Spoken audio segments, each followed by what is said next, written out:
territoire métropolitain. Merci beaucoup. Sophie Vaginet pour le groupe UDR. Madame la défenseure des droits, dans votre avis du 23-01 du 23 janvier 2023, vous vous êtes prononcé sur des mesures de la proposition de loi du 2 décembre 2022 visant à renforcer la pénalisation des occupations sans droit ni titre et à faciliter les expulsions tout en renforçant le droit de propriété. Vous disiez vouloir garantir l'équilibre entre les droits des occupants sans titre et ceux des propriétaires.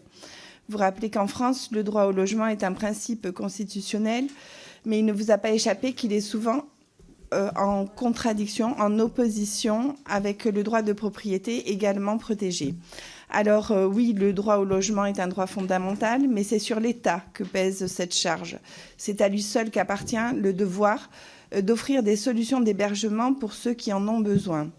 Cependant, dans certains cas, et bien trop souvent, faute de dispositifs publics suffisants, l'application de la loi protectrice des squatteurs se retourne contre les propriétaires privés qui doivent supporter les conséquences de cette carence de l'État. Or, votre rapport apparaît totalement orienté.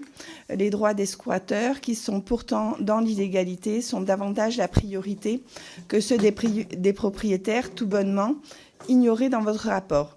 Les indemnisations que vous mettez en avant, comme s'il s'agissait d'une mesure protectrice des droits des propriétaires, n'empêchent pas leur droit à la propriété privée factuellement bafoué, alors même que ce droit est consacré par les articles 2 et 17 de la Déclaration des droits de l'homme.